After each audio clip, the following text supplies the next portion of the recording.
Welcome to Malcom reads How to Barbecue Right, a podcast where we talk about barbecue, share recipes, and discuss all things delicious. And now, here's your host, Malcom and Rochelle Reed. Hey, welcome back to the How to Barbecue Right podcast. I'm your host, Malcom Reed, and got Rochelle on my side of the table today, Miss Southern Shell, got Tyler on the board, and we got a special guest, Shell. Y'all gonna quit calling it special. Is it special? Yeah, it's just we got Mark back with us, y'all. It ain't special. It ain't special. Mark's here every day. He just ain't always on camera. Yeah. But Mark came on today because we're talking ribs. We released a rib video this week, kind of a So we did one. Masterclass. It was like in our following up of how we did the brisket one a month or so ago. Yeah. We're going to keep doing some of these. We got a turkey one coming out. We got talking about doing a holiday one. We might do a hog. You never know where this is going to go, Mark. Who knows? I like the style of video we do with that because it's like me and Mark hanging out and just giving all of our thoughts on whatever it is we're cooking. So it is like it's kind of like a class of some sorts. A little, yeah. Kind of half podcast, half class, half recipe video. Because, I mean, we don't really give a recipe. It's more like steps or technique. Or what to think of at Yeah. each step, yeah. How do you, I mean, from Well, the filming it standpoint, what do y'all think? How do y'all think it comes across? I think we have a lot of thoughts. A and, lot. and you don't realize that until we start recording it. That's why I asked that, because a lot of times it's just a flow of me and Mark talking. Yeah. And so that's got to be so hard to edit and turn into something that's, a video that you can watch without just going, here's the whole dump of conversation. No, we could sell that. Like if we sold it raw, unedited, we talk about everything, not just ribs and brisket. It goes out in left field sometimes. If y'all could see the behind the scenes, y'all would love it. How much footage was it? Like, did we get that day? It was just on the rib one, because the rib one's short. It's a No, it was shorter. No, it was not shorter. I think it was longer than the brisket. It was. Oh, was it? Yeah, Y'all went deep with the ribs, yeah. I want to say it was like 2 hours and 17 minutes before I made some first cuts, and the first one Shell got was like an hour and 8 minutes, I think. And Now's your took time it to dip down into OnlyFans. And what'd you cut it down to? Right now it's sitting at 31 minutes. Yeah, That's pretty impressive that you got all that content down to 30 minutes. And the brisket was 25, 26? Yeah. That's crazy. Anyway, before we deep dive into ribs, I want to touch real quick on what we did last weekend. Oh, yeah. We went to Atlanta. Well, to Roswell, to be specific. We went through Atlanta. Yeah. To Royal Oak headquarters, to the Royal Oak Invitational. Shout out to our buddy Drew from Razor Racks, man. Snuck in there and got that one. He won the whole, I think he walked away with probably close to $15,000. That's a good payday. Isn't that worth it going to cook there? Yeah. I just got to go do a demo. That's what I showed up for. And that's a special event because all that's included, right? Like, Yeah. you don't have like entry fees or nothing like that. And they So provide for meat. Yeah, you don't pay for nothing. If you get invited to it, they even get your hotel room. They feed you while you're there.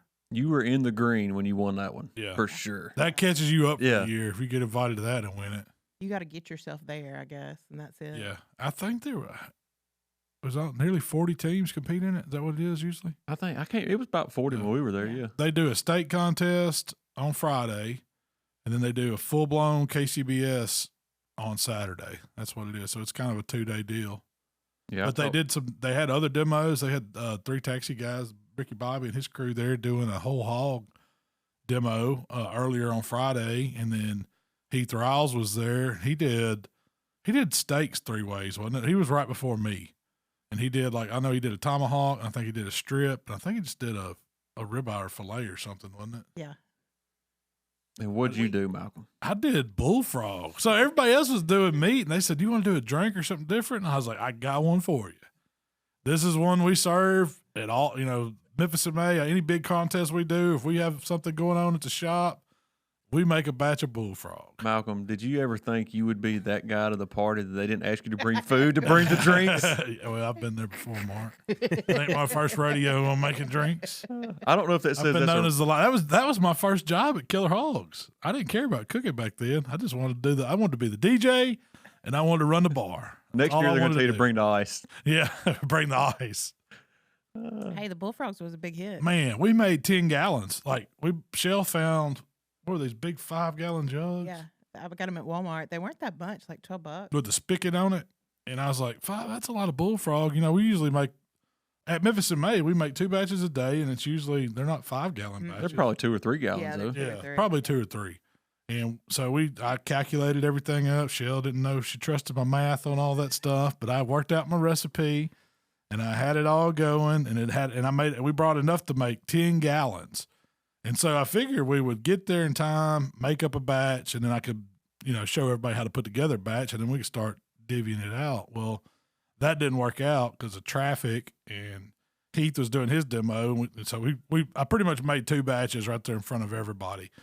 And I would say before we left, and we probably got out there at 7, something like that, a little after, I don't even know if there was much left at all. Like they had drank that much Bullfrog. I was putting it in the cups and passing it out as fast as I could. They were feeling froggy. Yeah. Oh, yeah. No, and Shell, I'd made fun of her. She'd brought these little squirrely straw things, like, the little ones you get as a kid that had all the little twist in it. But it had little frogs on them. Yeah, it had little frogs on it. And I was like, nobody wants a straw. This is, Bullfrog. It's a man's drink. We ain't drinking. You got rid of all your straws. Everybody wanted a straw. The straws ran out before anything. I was like, who wants these little straws? But they wanted them.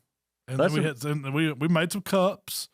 I don't know how many cups you brought. 500? No, 200. 200? Yeah. Like our own plastic Bullfrog cup. There was this little old man. He'd come up and goes, I just need a half. So I made him just a half. Then he came up about 20 minutes later and goes, I just want a half. he kept wanting half. So he had about 8 halves. Yeah. Well, that's the thing with that drink, though. You'll drink it and you go, oh, this is refreshing. It doesn't taste like there's no alcohol in it. It's not too sweet. I mean, it's just something it'll lay its hands on you if you let it. The perfect example was the first year Jay with Outlaw and his wife Shelly come down. And Shelly was sitting over in a chair and she done knocked 2 or 3 or 4 of them back. Like she'd been drinking on for a minute. They're refreshing. Oh, she's like, this is so good. And she stood up and I looked at her and she turned and sit right back down. I was like, what's wrong? She's like, I need a water. I do. They'll get you. We got some Mormons like that one year. they thought it was regular lemonade. I was like, oh, y'all don't drink that? Man, it's too late.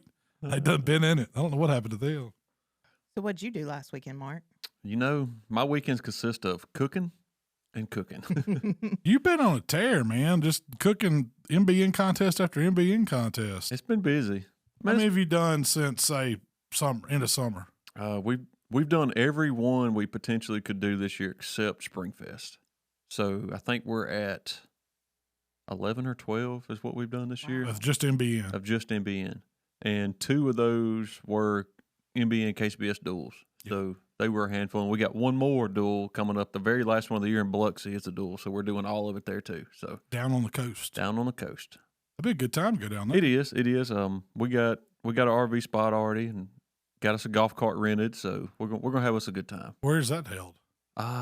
Campground? Biloxi Bay RV Resort. Okay. Like it's super nice. Like they got Lazy River, which I think it'll be cold as crap when we go, but no, it's a super, super nice RV resort. We got one rented right on the waterfront, so we're good there. We'll have a good scenic view and probably a cold breeze, but I think it's getting pretty full. I don't know what to expect with this contest because I don't know how many people are still cooking that late in the year.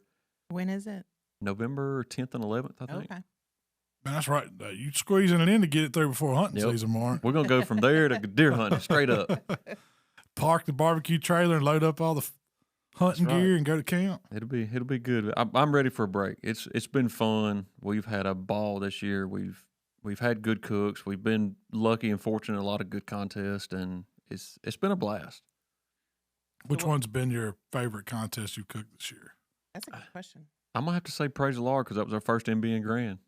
And oh yeah. I mean that one right there means a lot to us for multiple reasons. That one's a fun one. That's a fun one.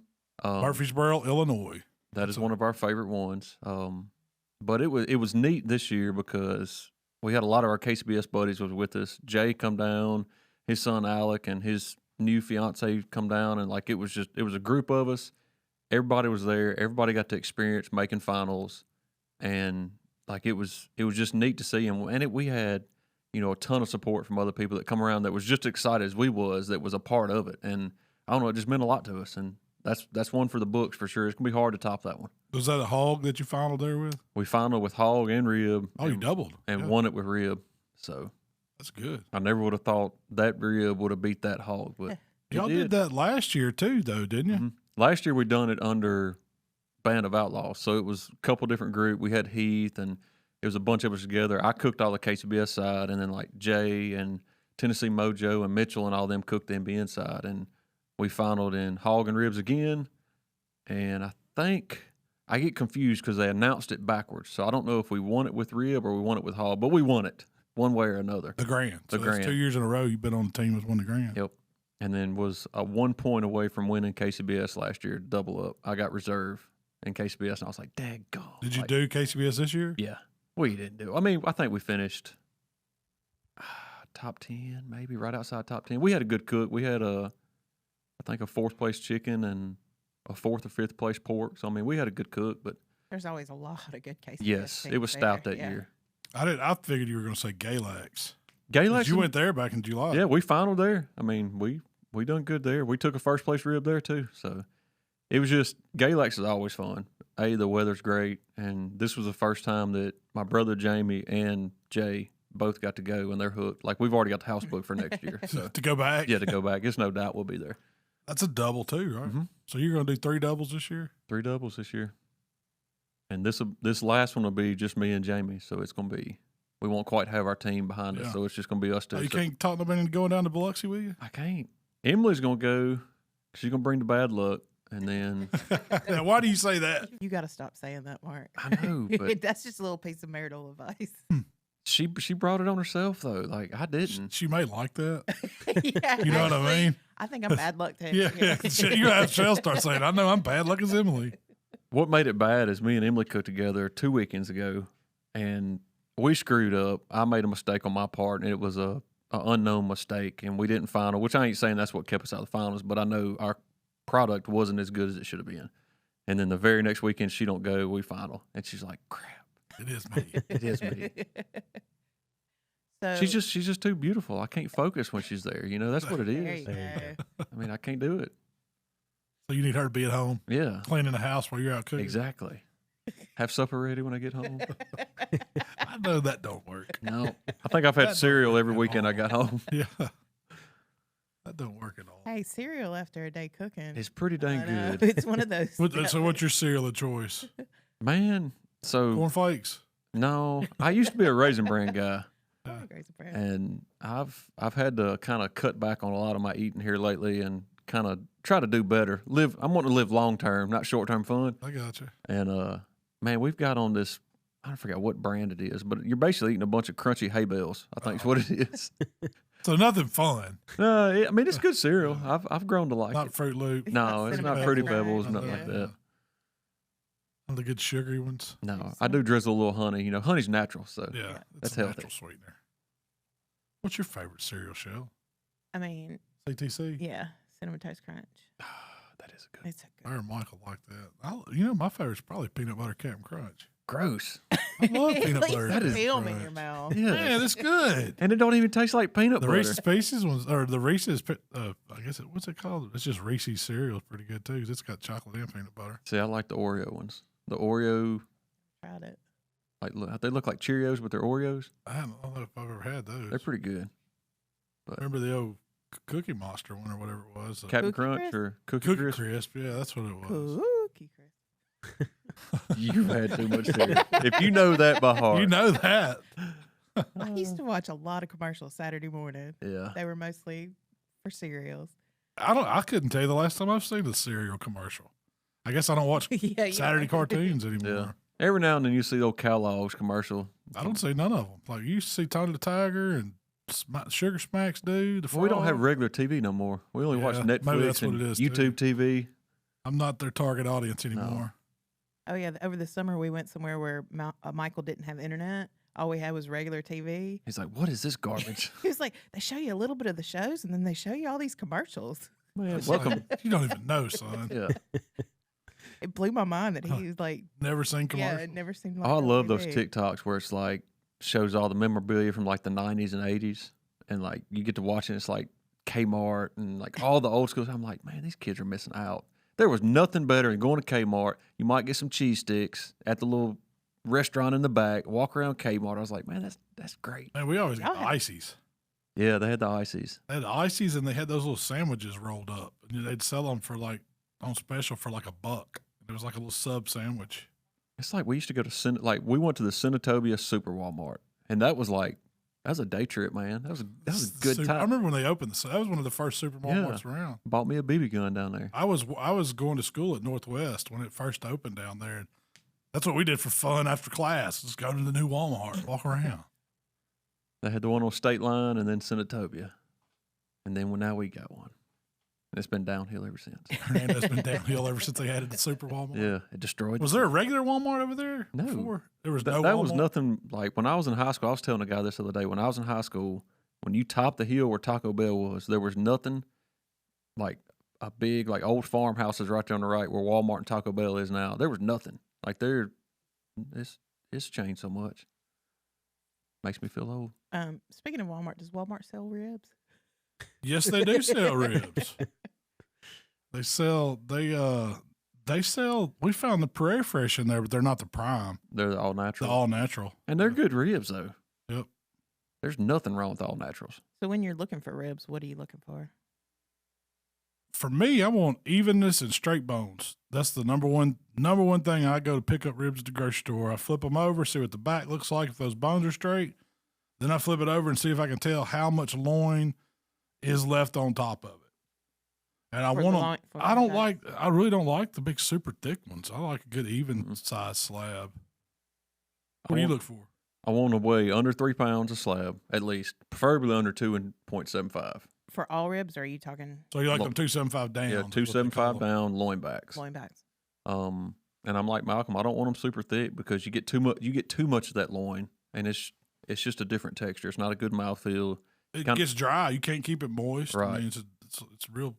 You think of overcooked pork loin, that's what it is. And then straight bones. I mean, if you got straight bones and the ribs are pretty well even end to end, you can make a good slab of ribs. Why? So tell everybody why you want straight bones. Because they're easy to cut. There's no guesswork. Yeah, there's no guesswork. And every one of them, when you get them cut, looks about the same size. And I mean, if you look like straight bones, people don't think about it. They're like, oh, I'm not worried about it. I'm eating at home. Yeah, but you are that's part of the cook is presenting those ribs either to your family or breaking them down, cutting them. It just makes it easier. And to me, if they got crooked bones, that was an unhealthy hog. That hog had a hard life or something. If his ribs were that crooked, what happened to this pig? Stretched him out. Yeah. They pulled his back legs. So I'm looking for straight bones. Which rib is your favorite rib to cook? I'm going to say loin back just because I've cooked so many of them this year. You've cooked more loin back than I never see you cook spare ribs. Maybe if it's a KCBS contest, that's the only time. But every time I've been around you cooking ribs, it's always been baby backs. When you look how many I met y'all. loin backs we cooked getting ready for Memphis in May that year. I mean, it was stupid, case a week. Cases and cases and cases every weekend. And I'm just more comfortable with that. There's no doubt I can cook a better loin back rib than I can a spare. No doubt in my mind. Which one do you want to eat? But which one's your favorite one to eat, though? Loin back. Really? You'd rather eat a baby back? Because they're more consistent. You can't, on a spare rib, in my opinion, you get a St. Louis cut spare rib, there's always a good end and there's a lean end that's not quite as good. The texture's not quite as good. On a loin back, they're pretty much dead nuts even end to end. It's the same quality rib from one bone to the next. And that's what I like about loin backs. Because I don't want to give anybody, if I'm feeding somebody, I don't want to give them little tail end bones on a spare rib that's not as good. And they're like, oh man, that rib's not all that. I really give them a consistent product that I know when I take it off that rib is good. So if you had all center cut pieces of spare ribs, it'd be different. Oh, it'd be different. I like the fattiness of a spare rib though sometimes, because to me it's like eating ribeye steak versus eating say strip or filet or something like that. You get that fattiness in that spare rib. Now, I probably cook more loin backs in my life than I have any other rib, so I'm more comfortable cooking. You can't say in that video that those loin backs right there wouldn't blow the water, just kill a spare rib. I'd put them up against them. I've had some really good spare ribs. I mean, really good. Some of the best, but I've had, some baby backs just as equal. I've never had a spare rib make me sit there and be like, dang, that's a good rib. I've never had a spare rib do that. Really? And I've tried a lot of good spare rib cooks ribs, and they're good, but it's just one of them deals doesn't roll your eyes. It's missing something, What about you, Shell? What do you think? Are you spare ribs or baby backs? I prefer spares. I knew you was going to say that because you like the fattier content. I figured she was going to say rib tips or country style. I do like rib tips. They're good. That's why I like the spares. It's like the next thing to a rib tip. Yeah, it is. I don't mind whole spares. It depends. I like whole spares a lot. Of course, if you're cooking competition, you're cooking to what, the parameters of MBN. You're definitely cooking baby backs. KCBS, you got to cook St. Louis cut spares. If you're eating them at home, heck, I might cook a whole slab of spares just because I've got the tips that I can still cook too. I love eating the tips. And they're good to me. We ate so many baby backs when we were cooking and competing. Just got burnt out on them. Yeah. Burnt out on that sweet, just over the top baby back rib, competition style. It's very rare. No, so we did that demo down in Cleveland you helped with a couple weeks back. Oh, those are good ribs too. And man, they were the most simple rib you could possibly cook. It was nothing but just hot rub on a rib and just run them on the pit and cook them till they're tender. No wrap, no nothing. No, you don't have to do anything to them. I mean, it's just. Do you think that comes down to the quality of the product, or do you think that comes down to the quality of the product, or do you think that comes down to the cooker you're cooking it on, technique? With those, it's going to be hard for me to say it wasn't that rib. I mean, that was just a good eating rib. I don't know. What do you think? I mean, I think you have to build your recipe, whether it be something simple, you have to build it around the pit you're cooking on. So you think it's more the pit than anything? No, I don't think it's the pit that does it. Now, granted, I think the Outlaw cooks some of the best ribs you'll eat, but I think if you're going to run a recipe like that, you have to adapt that to the pit. So, like, I wouldn't want to run a no-wrap rib on a drum because I don't think you could get as good a product because it's so much of a harsh cook environment. I don't think you could get that rib on a water cooker because you never would set that bark like we did. So, like, I think you have to build your recipe out to your pit, and anybody can turn that quality out, but I think you have to think about all those factors when it comes to the final product, in my opinion. So you're changing the recipe or just like the technique? I think you got to change the technique. Like if I was going to do you that, use the same seasons. Yeah, seasoning. I mean, that's personal preference. Yeah. But like if I was going to run a no wrap rib on a drum, I think you're going to have to flip it a lot. You're going to have to keep that rib moving. You're not just going to set it and forget it. I think if you're going, that recipe on a water cooker, you're going to have to go a little bit heavier with rub in order to set a bark. You may have to. I don't know what you would have to do. I don't think you'd get that bark like we did. I don't think you would have a true dry rib like we did in a water cooker. Like on a backwoods, you'd have to get them some time up on top of the cabinet where it's hotter. Or you have to adjust your temperature. You got to get the temps right to do it. That's the big takeoff there. Because I've cooked dry ribs on drum and on a water cooker. Are they as good as that stick burner? I doubt it. As good as that rib was the other day, I don't know if I've cooked one on one of those type pits. But so for instance, in a drum, I always cover up half the firebox with aluminum foil because I don't want to give them all too much time over that direct heat. And instead of having to flip them and rotate them all the time, you're just kind of spinning the rack to where some of the ribs over the protected kind of two-zone fire, if you will, because that foil's kind of creating that space. It's a little bit cooler on that side or not as direct heat. And all of them, they do pretty good like that. If you rotate them like that in a water cooker, I just move them up to where they're in the heat a little more and let them roll. Can you get that bark on a water cooker? It ain't gonna be as dry as that stick burner because it ain't moving the air like that in that moist air. I mean, the moisture keeps it down. Something too to think about on those ribs that day. Those were fresh, never froze ribs. That makes a huge difference. I will argue with anybody. Somebody says you can cook. Granted, you can have a good froze rib. I mean, most of the stuff you buy has been froze, unless you go to like Sam's or Costco. If you go to Walmart, Kroger, your local grocery store, most likely those ribs have been froze at some point in the process. And there's nothing wrong with that. But there's a texture and a moisture difference in a fresh rib that is, to me, I can pick up on instantly. And it's game changer when it comes to ribs. Do you only use fresh in comps? I try my best to use fresh. It's not always possible. Where do you source that? A good butcher. Butcher. A good butcher, you got to have an account with one of these food service companies like U.S. Foods, Benny Key, Cisco. That's just the ones in our area. And I'm sure there's different ones in other areas, but that's the only place I know you can guarantee get fresh, not froze ribs.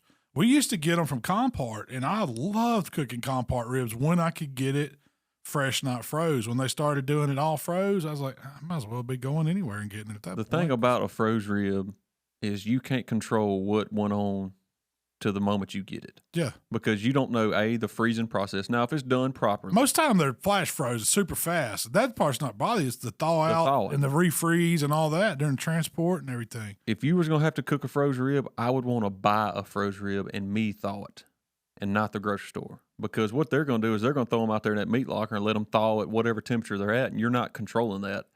Or they might let them thaw on the dock and then refreeze them, and you don't know how many times they've went through that freeze-thaw cycle. So if I'm going to cook, if I can't get fresh ribs, I'm going to buy a froze rib, and I'm going to thaw it.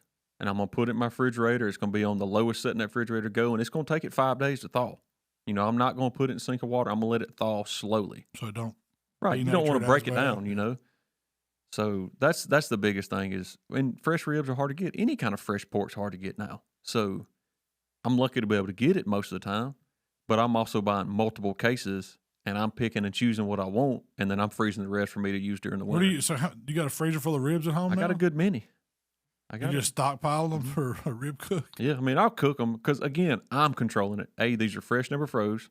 I'm freezing them, and I'm thawing them. So I know exactly what that rib's been through.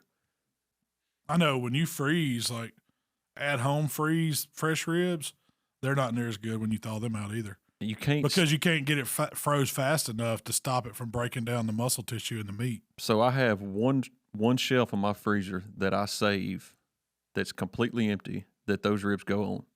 The fresh ribs go on a rack all to themselves. They're not stacked on top of each other. They all have air moving around them. And luckily, my freezer has a super freeze, which when you click on it, turn it on, it's got a bigger fan in there and it moves more air. And it'll freeze ribs in about 30 or 45 minutes. Now, that's handy right there. I didn't know they had that. So I got a shelf dedicated just for that. And then Is this a deep freeze? Yeah, like stand upright chest? deep freeze. Oh, Yeah. an upright? Mm-hmm. Okay. And then once they're froze, I move them to a rack with the rest of the froze ribs. I leave that empty rack just for freezing something so it freezes. Off the bat. Right. Yeah, that's smart there.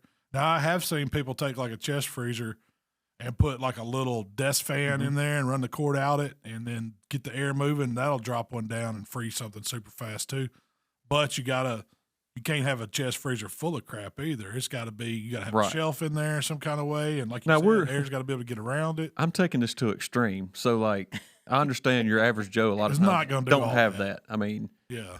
But you're better off if you buy fresh ribs, even though you're not flash freezing, you're better off controlling that process on your own, in my opinion, versus Joe Blow got it off the forklift and done this and it's set on the dock like you're saying. Like you have no idea.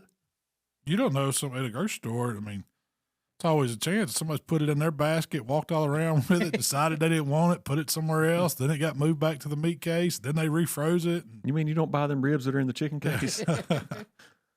But and that's one thing. I go to the grocery store, I like going through them. And I'd prefer if I saw them bring out a fresh case. And a lot of times I'll ask when I go to Sam's or if I go anywhere, I'll say, hey, can y'all put out some, do you mind bringing the case out of the back and putting it out? Or I think just so I could see it when it comes out and how it looks, then it gives me more choices to go through to pick. I think one of the small pleasures in your life is shopping for meat. At the meat department. Is there anything wrong with that? In the meat department.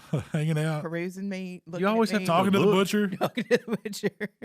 If they're out there, I'm going to stop and talk to them. See what they got. They're the ones that know what's fresh coming in. If they got anything good. If they see the anything thing about they it want. was you missed the best meat department of your life when we were in Dallas, Texas, and you didn't come in with us. Oh, really? What was that, a H-E-B or? No, what was the name of that store? I don't remember. It was downtown Dallas. It was like the international market thing or something? No. It was a grocery store. But the meat counter was, I would say, 50, 60 yards long. It was impressive, yeah. Like, I mean, it was. The whole grocery store was it was unreal. Yeah. That was one of the coolest grocery stores I've ever been to. Huh. You would have fell in love because, like, this side was all seafood, this side was all meat. Like, and it was awesome. And there was only one way. You had to do all the aisles. I do like that. If you missed the turn, you had to start over. Yeah. Oh, you had to go back and get in line. And there was only one way. You couldn't turn around. You couldn't go back. But I did like it because if you was in the produce section, hey, you want to try this orange? That old guy cut that orange open and hand it to you right there. Wow. It was pretty neat. So what do y'all think about 3-2-1, that method everyone's talked about? If you don't have teeth, it's a great way to cook ribs. It's guaranteed to overcook them. Yeah. You're going to get your fall off the bones with 3-2-1. 3-2-1 was, I mean, that's the first way I learned to cook ribs. That's just what people said you do. 3 hours smoke, 2 hours wrap, 1 hour glazed at 225. That was the whole kicker to 3-2-1. And it's not a bad rib if you keep it at 225. But what people started doing is they weren't controlling that temperature. They were just saying, we're going 3-2-1 at whatever temp we're 300 at. degrees. Yeah. And if you're cooking above 225, by the time you 3 hours, they can handle probably 3 hours in the smoke if you keep them from getting too dark. But if you wrap something at higher than 225 for 2 hours, the bones are going to be blowed out. Every one of them. They're just going to be almost fall off the bone. I'll be pulled. And then when you try to glaze it for an hour, you're going to have trouble getting it out of the wrap. And then when you put it on there for another hour, you're just going to burn the sauce up on them. I never understood I know glazing for a whole hour. Yeah, I remember those days. I mean, so ours is more 2 hours, hour 30, maybe hour 15, hour 30 in the wrap, and then maybe 15, 20 minutes glaze. Yep. That's what it's cut down to now. And I don't know what you would put the numbers on that. It's not 3-2-1 sounds good. Yeah, that's simple. That's easy to remember. And two, I know. When you learned, did you learn the 3-2-1? I mean, our first contest, it was, it was very similar to 3-2-1. I don't forgot who told us this or like how we got on this kicker, but we didn't even check ribs. That was the crazy thing. You just wrapped them for 2 hours. We wrapped them, never opened the foil. We put them in a little dry cooler and held them for an hour, and then we'd set the sauce, And I mean, it was not 3-2-1. It was probably, like you were saying, it was probably like 2-1-1 or something, Yeah. I mean, it was something similar to that because we were cooking at 250, and it worked. I mean, we got rib calls doing that. And looking back, I'm like, how in the world did we get away with that? Like, and 3-2-1, you can't hold them. I promise you can't hold them. They're gonna be you ain't gonna pick them up. You ain't gonna cut them. There's no putting them in a cooler and hold them for a few hours because they would definitely be peanut butter mush is what they would turn into, or pulled pork. Why do you not really want to cook ribs at 225, or do you? I do on a pellet grill to start the smoke. I think the lower temperature is okay when you're smoking the meat. Now, when it comes to getting it tender and you got it wrapped up, you need a higher temp to break that fat down. You have to render the fat, and what you run into on a rib because it's not very thick is a lower temp like that. You're not rendering the fat, but the meat's still getting tender. So you'll have a fall off the bone rib, but it's still got pockets of fat that you didn't render. So you have to speed that up enough to render that fat before the actual meat breaks down and turns loose, in my opinion. That's what I think. So is there an optimal temperature that you want to cook ribs at all the time, or would you say it depends on the pit? Or I'm a 275 guy. That's like if I'm cooking ribs, I'm cooking 275, and then once I wrap, I'm gonna let it creep on up to 300, just because, like you say, you gotta start breaking stuff down. Yeah. And I mean, a rib shouldn't take 6 hours to cook. But you ought to be able to cook a rib in 4 hours flat, no problem. Would you say that's on stick burner or I don't drum? care what it's on. But a pellet grill, you'd start out at 275. See, I don't get near as good a rib. I don't get near as good a smoke flavor starting my pellet grill out that high. That's the one grill that I'll keep. I don't care if it's 220, 210 for those first 2 or 3 hours, and then I crank it up. I'll go up 300 and once they're wrapped and get them tender. But I just can't get that smoke flavor in there I want when I start a pellet grill and put meat on it at 275. Now, see, I do the opposite though. So when I'm setting sauce, I'm 200, 225. Because I don't want to burn the sugars. I want to just keep that rib warm. I just want to move enough air. And then you're going to get a little smoke adhesion to the sauce itself. Now, I'm not saying it's penetrated smoke, but it's enough smoke flavor you do pick up on it. So are you adding smoke or trying to smoke during that 200 process? Even with my stick burner, I'll shut the vents down. When I'm setting sauce, I'll close vents down. I'm going to throw me a chunk of cherry on there. What is closing the vents down to? Just make it run dirty. Okay. I mean, makes it smoke. Makes it smoke, yeah.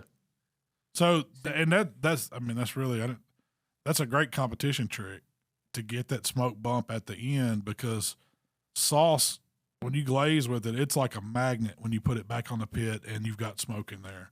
It's going to pull in that smoke flavor real quick. And, it don't take a lot. It don't take a lot of smoke. A lot of people use wood chips, throw a handful of chips right on the fire basket to get that smoke and to soak it in. But you can absolutely get some smoke flavor. It's not in the meat, like you said, Yeah, but it'll trick you into sauce, and it'll you taste it. It's in the bite. Taste it, yeah. The deal is with ribs is, again, it's not a big cut of meat, so you don't have that time like you do a pork butt or a brisket to really get flavor in it. So you got to figure it out how you're going to get that flavor on that rib. And if you're running a dirty fire, it's no trouble to get flavor on it. You're going to get it, but a lot of it boils down to what you're spritzing with. Like we talked about, if you're spritzing with oil, guess what? You're not going to get any flavor. You're sealing that rib up. Explain why that happens. So that's one reason I don't believe in binders. I don't use binders on stuff. Is anything that has oil and water does not mix. So that rib in its raw state is 50% water, 40% water. When you put oil on the outside of it, the oil's always going to go to the top. It's not going to let anything come out. Like when we do the dry brown or you want them ribs to sweat, them ribs aren't going to sweat. The oil is basically sealed that rib up to where you're never mixing the internal moisture of the rib with your rubs and pulling that flavor back in. 2, once that oil's on the outside, it's on the outside, it's done. It's like you might as well paint them with shellac. They're not going to get any smoke flavor, and I've done it. I've sprayed them with duck fat. Man, that's a beautiful rib. Tastes like you boiled them. And you could cook side-by-side comparison. There's daylight and dark difference. So I do not let oil touch my ribs whatsoever. So if you were going to use a binder, though, Mark, what do you think about, we've done it on beef. Would you put Blue Plate mayonnaise as a binder? Or it can't be bad, Malcolm. It's got to be good. And that's something. Do you think the oil in the mayonnaise is going to block that? But you got equal amounts of vinegar. So vinegar is going to actually work to help you. So there's nothing wrong with using mayonnaise. I just wouldn't use a straight oil. Yeah. But so you're just talking like peanut oil. Yeah, don't whatever. coat them in You hear oil. people say you could use anything. Yeah, I've said it before in my videos. You could use peanut oil. I mean, we've used Blue Plate before on fillets. So we're going to test this out. We're going to do some pork loins or pork tenderloins. We might do this at camp. We're going to slather them down in mayonnaise, and we're going to season them up. Especially, Blue Plate mayonnaise, only the best quality since 1927. That's a long time ago, almost 100 years. That mayonnaise has been around almost 100 years. If you're choosing mayonnaise this weekend, make sure to choose Blue Plate. Eat more Blue Plate. I would love to try some 1927 mayo. I bet it's so good. I bet it is. I mean, I bet it is rich. Oh, I bet that's good. You could definitely eat that with a spoon, Malcolm. I'm going to take a hard pass. But I do prefer ribs that have been just dry rubbed, sweated. You let them naturally sweat. If you have a rub that has a good balance of salt and sugar, they're going to sweat. They're going to brine. It might only be 20 minutes, but as long as you see moisture come out of those ribs, they're brining. You're getting flavor. So you always season them and let them set. Yeah. Don't just season them. I don't want to go over an hour. Yeah. But you want that rub to do what it's supposed to do. I mean, that's the reason we put salts and sugars and MSG and all this in rubs, is to make that work, to get those flavors to work. Why don't you want it to go over an hour with rub? Because then you get to a point to where you're making bacon. You're not. It's curing it. You're curing it. So it's going to change the texture of your bark. It's not a bad thing. It's still good. But when you're wanting that perfect bite, I mean, I'm critiquing every little thing on these ribs I can. Yeah. That's what I was going to say. Do you think that y'all are coming from it from a every little inch counts? Yes. I'm coming from a perfection side of things. Yeah. Because it's from the competition side of things. So. Yeah, sometimes I just come from the eating side of things. But granted, you take some of that stuff from what we've learned over the years competing, and you can take a salt and pepper rib and blow it out of this world. Like you can take it to where it's like, holy smokes. How is that so good? Yeah, why is that so good? See, that's what gets me. We go back to the baby back spare rib debate. A salt and pepper spare ribs is a thing of beauty to me. Because after I've ate all this barbecue stuff where we've put the rubs on it and we've done all these glazes and stuff in the wraps, and then you eat this meat that's just been salt and peppered and smoked, and you bite into it, it's like, oh, all those, I mean, you'd say, where's all this flavor coming? It's coming from the meats, coming from the smoke. You're getting all of it together, and it's just simple. Sometimes that's what you need. It goes back to that rib at the demo last week. That was as simple as it gets, and that rib, there was not a single soul, and I understand people be nice. I understand, they're not going to be rude to you, but there was not a soul in that class. When we asked them, they're like, that's the best rib I've ever ate in my life. And I'm like, it's literally that simple. Rub, 4 hours, you got a good rib. Yeah. And hold. Yeah, hold it. I did tell our little secret that we wrapped them at the very end. We just tinted them a little bit and kind of put them. We were getting crunched on time. And again, I've preached this. A good cook is not necessarily somebody that knows the best recipe. It knows how to fix a screw up and get you out of a pickle, and that's what we were doing. Oh, that's 100%. That's all competition barbecue is how you finish. Yeah. everybody can start it. Like anybody can season up a bunch of meat, get it on the pit, get it rolling. But how do you finish it? But that's where do you take it off? What do you do with it? You take it off? How do you glaze it? How do you put it in a box? Airflow. I've been to so many people. They're like, I just can't get we show up at a party. They're like, the ribs are almost done. They're a little slow. Yeah. And you're like, let's open this vent right now. And it's full. Like you can't even see the can't put any more meat on the grill. This thing's shut down. No fire hardly in it. That is something else right there is the amount of protein you're cooking in your pit matters. Good or bad, full or empty. Like you can cook one slab of ribs on a pit and it be worse than what you cook is if you had that pit full. You have to find that ratio. If you want to do perfect ribs, there's a magic to that. And that's the reason I cook ribs on the patio at MBN. 8 slabs of ribs is the money maker on that pit. Like, you think they're better than cooking them on the big pit? Yes. Now, if I was cooking on a big pit, I would say let's do 14 slabs. If the bigger the pit, you have to find that ratio to where that moisture in that cook chamber stays the same. So here's now this blows my mind, or maybe you got a good answer for it. How come we can cook 2 or 3 racks of ribs on the Outlaw at the smokehouse and them turn out so daggum good with all that voided space in there? Because we ran a water pan. You think that's what made all the difference? You're putting moisture in that cook chamber. If we would have not run a water pan, they would still have been good ribs. But there's something about that pit, no matter what I've cooked on it. But I've never loaded that pit ever. We probably only cooked on it half dozen times, just for videos. But every time we've done a video on it, that meat has turned out just perfect. And I don't know. But that is also, I didn't realize this until I got to talking to Jay. That's not a 2880. That's a 2680. So it's a little bit smaller. But what you were talking about, how you can run that pit lower, is because the thermometer's in a different location from a 28. The 28, the thermometer's a little bit higher. Your 26 thermometer's a little bit lower, so you're in closer to the grate. So you're actually reading a lower temperature. So it's like 25 degrees difference is what, everybody that goes from a 26 to 28 say they run the 28 25 degrees hotter to cook the same timeline as the 26 does. And I was like, well, that's what it is, Yeah. And it cooks. That dude will flat cook, man. It's one of the best cooking pits that I've owned.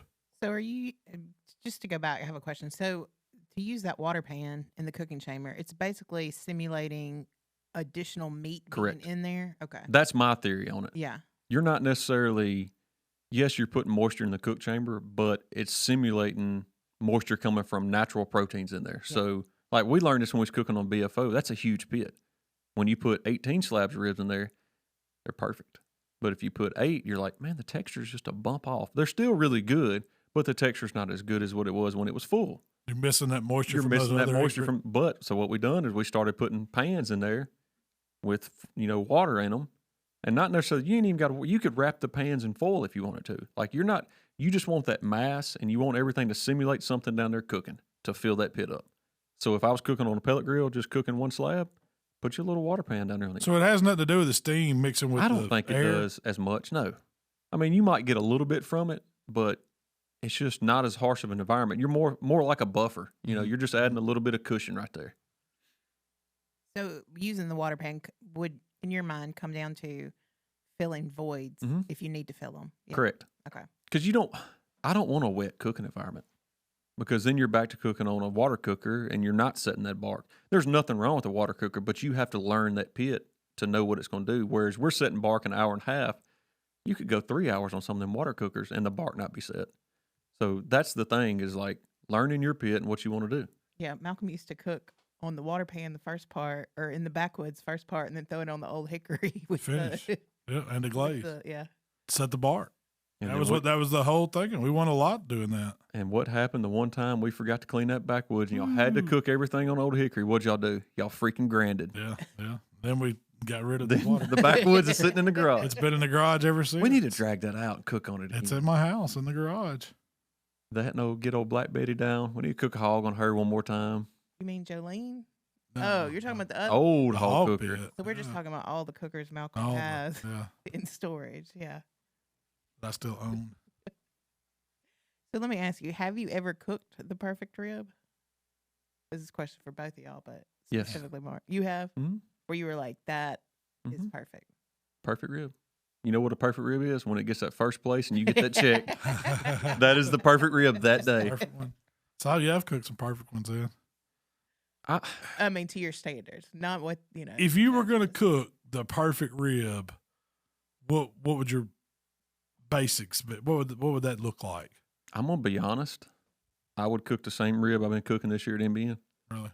Because, so I didn't notice it. I guess everybody's flavor is different. I never noticed it until Murfreesboro, praise the Lord.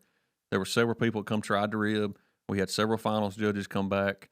There were multiple people come to us and said, I've never had a rib that, like, not necessarily balanced it, because our ribs are not sweet. NBN ribs, everybody thinks like NBN ribs super sweet. I mean, we do have a sauce on it, but it's not a sweet sauce. It is a savory sauce. And the reason we run that is because I think an offset stick burner does not need something sweet. That is a savory protein. You are cooking a savory cook, just like our hog is savory. Our ribs are savory. I'm going with the savory sauce. But on that day, we had, I would say, no joke, probably 4 or 5 people come back. It was like, that's one of the spiciest ribs I've ever had, but it's not hot. Like, it doesn't burn you down. Like, Mitchell come to me, he's like, is that the rib you've been cooking all year? And I was like, yeah. He's like, that's one of the hottest ribs I've ever seen anybody turn in. But it hits. And it's probably different. I ain't say it's that much different, but it's just a richness. That rib has a lot of body to it. And, like, I've had multiple people say, that's spicier than what I would think would What's be. making it so spicy? Are you adding like cayenne pepper to it? No. It's just one of the seasons you're using. It's got the heat to it. I get you. It's all in our wrap. Yeah, our wrap is very crucial to that rib. I was gonna guess you put a little beef rub at the end. It might have some beef rub somewhere in there. Because the beef rub's a little spicy. I tell you, I've never tried yours and thought it was like hot. I never noticed it. Yeah, and I still don't. But like everybody that day that is outside of our cooking group that was there that wanted to try like an end piece or whatever, they were like, whoa. He's like, where's that heat coming from? And I'm like, what heat? Like, I don't get it. I don't get any of the heat. But as rich as our wrap is, and we've talked about this before too, and a fatty rib, you have to put heat on it. Once you put spice on fat, it brings out another flavor other than heat. That's the reason prime beef is killer on brisket. That's a hot rub. You don't put it on vegetables because it'll light you up. But that pepper note brings out so many other flavors of that fat that you don't normally get. I mean, for a while they were turning in ribs so sweet that, I mean, they were pouring maple syrup on it. I'm not doing that. The only profile there is just sweet. That's still a big thing? Maple syrup on everything? I think it is in KCBS. Yeah. Really? So I like a more balance. You get a little heat, you get a little savory, you get a little sweet. You know, I like that balance. I think that's the best bite. We've learned a lot cooking ribs over the past years. This year, and I mean, years in the past. I mean, a rib's fun to cook because it's a quick cook and it's something you can try to perfect. You wouldn't think something that is just a little meat and mainly bones you could do so much with it. You can. You know what I mean? And cook it different and to get it perfect, it's so challenging. You would not think that. Have you ever cooked a rib that you're like, this is perfect? Yeah. I bet you have, yeah. But I mean, I would tell you right now, I mean, in mine, and I was going to ask y'all this. I mean, what's perfect to Mark may not be perfect to me or perfect to you or Tyler over there. So to me right now, I'm sure mine's changed over the years. There probably was a time where I wanted that sweet candy rib or whatever. But now the perfect rib to me, that Cleveland rib. Oh, you got you start with the fresh slab, not froze ribs, and you keep them simple and you put some good hickory smoke on them. That don't get any better than that. See, so that's the difference in a perfect rib and one I want to sit down and eat. I don't necessarily want to eat my perfect rib, but I want to get paid. That's the difference. So you're thinking perfect rib from a content standpoint, not from just the world. If you told me that my last meal was going to be a rib, what kind of rib do I want? That is the question. And I would have to say I want a dry rib. I want it to be spicy. I wouldn't mind adding a little sausage seasoning to that rib from Cleveland, like putting a little layer on it, then hitting it with hot rub, and then you give me an array of sauces that I can just dip my rib in. I can try all the flavors of the world right there. That's it. I mean, I'm with you. Because that's what I loved about that rib is that we served that rib with 3 sauces, and those people in that class or in that demo were able to make it their own perfect rib. They may not like vinegar sauce. Who cares? Pull it off. You got another one right there to try. And you get to try it and you pair it. And that's one of the things, like, going forward, like if we cook ribs at home, we're going to cook that rib. And I'm gonna tell anybody that wants to bring me your daddy's homemade sauce. Like everybody bring their sauce, and you do a rib bar, and you just basically everybody picks their own sauce. Yeah. You could just do like an AP rib or something. Yeah, because I mean, I'll try somebody's sauce, but it ain't. I'm not. If you come into my house, you ain't cooking the ribs. I'm cooking the ribs. You're gonna know you're gonna cook good ribs. You can bring the sauce. I'll cook the rib. That's actually a really good idea. Sauce party. We might have to. I like sauce on ribs, but I prefer it on the side. Yeah, I want to dip it. I don't want to dab. Yeah. And I was surprised at how many people like the white sauce with the ribs, you know. And I guarantee you that's something people will never try. Yeah. Nobody's going to try that on rib, and it's dang good on ribs. So yeah, I think it's better on pulled pork. It's great on pulled pork. Yeah. One of my standout memories of a good rib was a dry rib, and I didn't cook it. I don't know. I can't remember who cooked it, but they served it with. It was like a Carolina Gold mustard sauce, but it wasn't like Cattleman's Carolina. It was like a homemade, like a legit mustard sauce, but it had almost like a spicy honey mustard. Dude, that right there it worked with. So is it like hot honey gold wing sauce kind of? No, it wasn't. Didn't have that hot sauce element. I want to say they bought, and forgive me because this probably gonna get me in trouble. I want to say they bought one of the gallons or big bottles from Dreamland in Alabama and doctored it up. And man, it was good on a rib, man. It was excellent. I like Dreamland sauce. I do too. I always have. I used to try to drag him there, and he's like, "This is just." So now I've had the ribs. We're not going to go there. But the sauce, I like the sauce. It's like going to the Rendezvous. You go there for the atmosphere and the experience of going. But are they the best ribs you're ever going to eat? But not by far. Maybe they used to be one day before everybody knew how to cook ribs. But I would put Letha's and Hattiesburg up against those any day. They leave the membrane on at Dreamland. Yeah. That's the reason you like them. Their sides aren't any good. Like, you mess up beans. It's just like they open up beans and here you go. Just don't put nothing in them. Don't smoke them. Don't do anything. Just heat them up in a crock pot. All right, now we're going to be getting a phone call. We'll be getting a phone call bad mouthing restaurants. Hey, that's just not my cup of tea. If you grew up loving it, that's fine. There's plenty of good restaurants out there, and that's a good one. Yeah. But not everybody has to like it. That's the reason there's more than one restaurant in the world. It ain't as good as Tops. Tops pretty good. Tops is like this thing. It's like the Huey's of barbecue. It's standard. You know what you're going to get every time. Know what you're going to get. I don't care which location you go into. That meat's going to be smoked on whatever day they smoke it. And you go there and you're smelling the meat. That's when it's the best. If you go there and you don't smell it, you probably don't need to go to Tops that day. I love. You want them to cook it every day. That's probably one of my favorite sauces out there. I used to buy that by the gallon jug. It looked like a blue plate mayo jug. It came in, and I don't remember what brand it was. I've looked it up before. You used to get it at Lit. I like it because it's not thick. It's not thick, but it's not thin, you know? Oh, the first time I was buying it came as a concentrate, and it tells you what to add to it. Like so much water, so much ketchup. Really? So much vinegar, and you stir it up, and it makes the sauce. But they don't do that anymore. That's a good idea. So what do you? Selling the mix for the sauce. I thought about that before. Yeah. Mix your own barbecue sauce the way you want it. So how important is texture on a rib? I think it's very important because I hate a mushy rib. Like I don't want it to be that peanut butter in my mouth, and then if it's so tight you can't get it off the bone, that ain't good either. So I don't think people realize how much texture affects flavor. To me, you can have the same rib seasoned exactly the same, and you overcook it, and all those flavors just muddle. They go away. And to me, it's not even remotely close. Texture is a huge part. I never thought about it like that, but that makes sense. Well, so you think about it, you get a tight rib. It don't have flavor. Yeah, they're just plain. They don't have any flavor, but it's probably because the fat ain't been rendered, so it ain't activated all those seasonings you're talking about the way that the fat does when it gets in your mouth. And so you probably don't think about it. Texture probably does affect flavor way more than you think. Oh, I think it does. I mean, because there's been times like we cook 8 or 10 slabs. They all got the same exact recipe to the T on it. And you always get one that's a little better, and it's usually the one that's got the better texture. Yeah. They kind of go hand in hand because it's hard for me if I'm judging barbecue to say, oh, man, this texture is perfect, but it just didn't taste good. Yeah. Well, I mean, I've had a few that it tastes pretty good, but it need to be cooked a little more. But most of the time they go hand in hand. Like if you're not going to get that, but the best score I'm going to give by being all, if you ain't going to win it with just be tasting good. They got to go tight together. Same thing I think about steaks too. you know. Yeah, if it's tight, it don't taste as good. Oh yeah, there's something about oh man, it's overcooked. Shell may have had the best steak, one of the best steaks that in my recent memory I've ever had last week. It's just a spinalis steak. God, what was that? Well, that was cheating there. I know.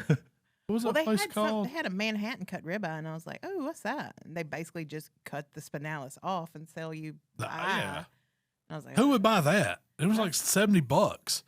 Because I asked him, I said, "What's a Manhattan cut?" I've never heard. Have you ever heard of a Manhattan cut? I've never heard it called that, but I've heard of them serving just the eye. But I can't remember what it was called. I guess it was the eye and the tail. I don't know, but it cut off the best part of the steak, probably to make the steak that Shell got. And I said, the spinalis is my favorite part. And she goes, "Well, we got a spinalis steak."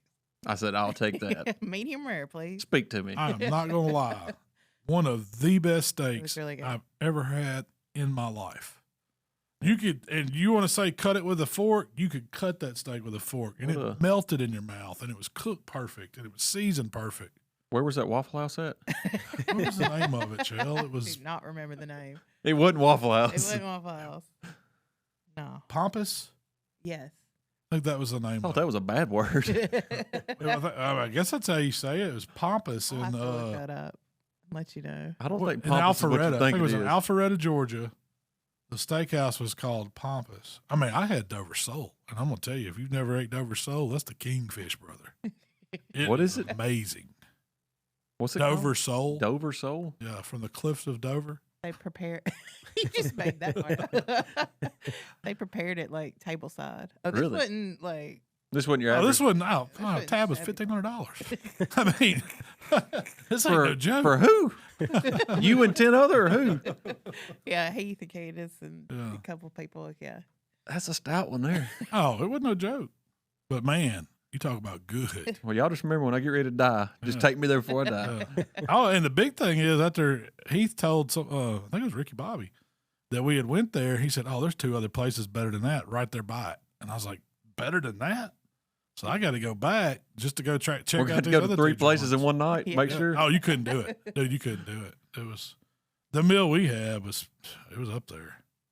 That's pretty It was cool. up there. I've had Dover sole a couple other times in my life, and this was right there with it. And if they don't, and if you order Dover sole and they don't do it right there at the table for you, don't order it. They I got don't to guess I've ever heard of fillet it off and put it on your plate and serve it with the little minuet sauce right over it. Oh, God, it's so good. He's gotten fancy in his old age. Yeah. I'm going to go eat Taco Bell tonight before we. Yeah, go ahead. Before we make cook a Taco hog. Bell, Mark. Right before we wrap up, because we're almost out of time, is there any tips that y'all would give for cooking ribs? Not for necessarily newbies, just like what is like your one major tip you'd give somebody for cooking ribs? Don't sleep on the rest. Don't That's a be good scared to rest a Good rib one. because for multiple reasons. A, it gets better. And B, if you're cooking for somebody at 5 o'clock at dinner, put the ribs on that morning, get them done, hold them.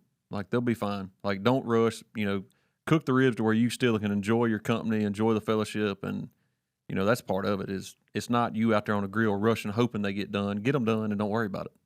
How long can you hold? I mean, How long would you feel comfortable holding a rib? For perfect or for could it possible to hold? I mean, if you have a good cooler and they stay hot, I've I'd held say- them up to 6 hours.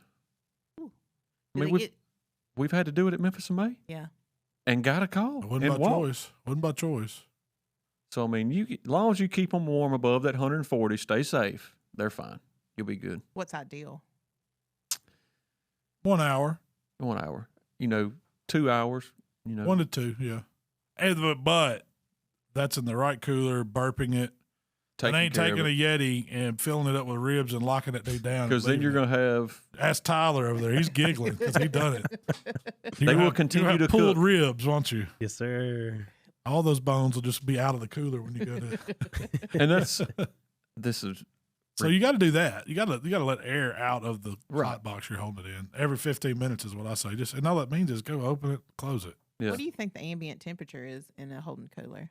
Above 140. Yeah, it's easily. Probably 165, if I had to guess. It's from when I've tipped stuff or put it in there and watched it, that's usually where it goes to, and it just sits. So I've left the probes in ribs before and put them in the rib cooler and held them. And after 3 hours, they're still 160. Yeah.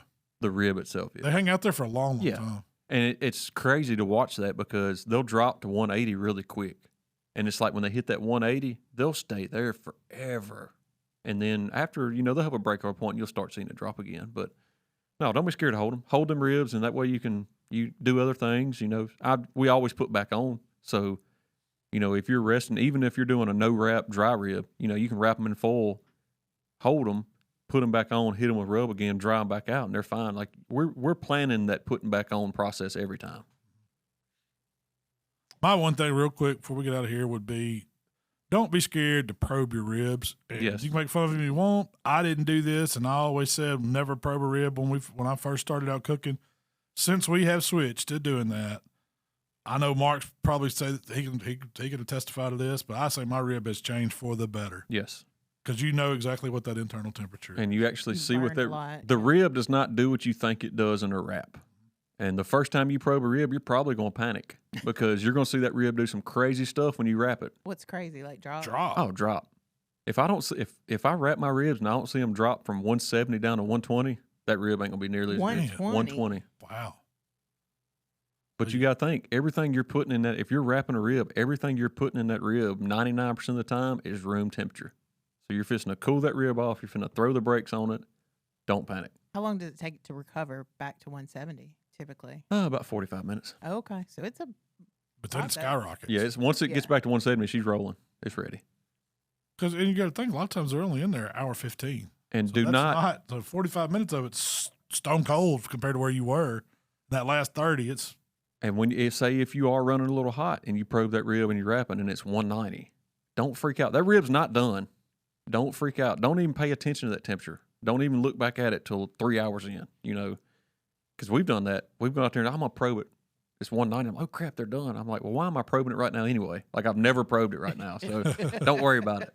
Because it's a small piece of meat. It never made sense to me to probe them until we started doing it. And I was like, dang, should have been doing this long. I probably would have done a lot better. Well, it's no guesswork. It is. Yeah. It takes the guesswork out. So that's all you're doing. You're just getting good practices. Cook the temperature and time. Don't worry, don't cook the temperature, not time. That's how I should rephrase that. It's all about internal temperature on meat to get it right and get it perfect. even ribs. Even ribs. And then you'll get better every time you cook a slab. That's right. I think this weekend is going to be better than last weekend, every weekend. So. Well, you learn something every time. Every time. That's right. Well, Mark, I know you got a contest you're heading to. Yeah. Are you locked and loaded? I got one more task to do, and if you want to come help me, I got to empty the black tank on my trailer. So if you want to come help me. Yeah, go ahead, wait on me. I'll be over there. I've got a few errands I got to run first, but I'll be over there. We got to flush the trailer out, put fresh water in it, and we're ready to go. Where do you drop the black tank? He's going to find a sewer drain somewhere, pull over and jump in. No, I do it legally.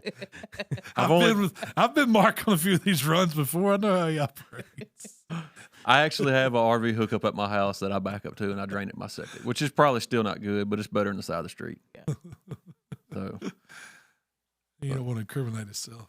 No, that was all for you. Look, we'll have to start this podcast over. You want to tell that story? We've been to the rest area and used the RV dump there before. You could do it. You've been to the gas station. Yeah. I mean, what is it? Truck stops. Yeah, wherever you need to go. Right out front in the sewer drain. No. We were not in Hernando when we done that.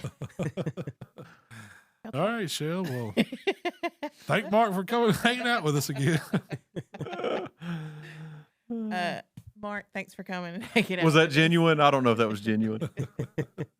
No. Mark, where can people find you? Y'all can check us out and find us at Swine Life BBQ. All the platforms. If y'all got any questions, shoot us a message. We're always looking to help, answer anything you got.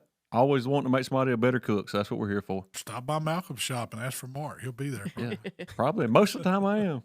And make sure you check out the rib masterclass. Is that what we're calling it? I don't think it's a master class. It's I don't know, like two Jerome master class. idiots. Yeah. Two idiots and a grill. Yeah, that's for us.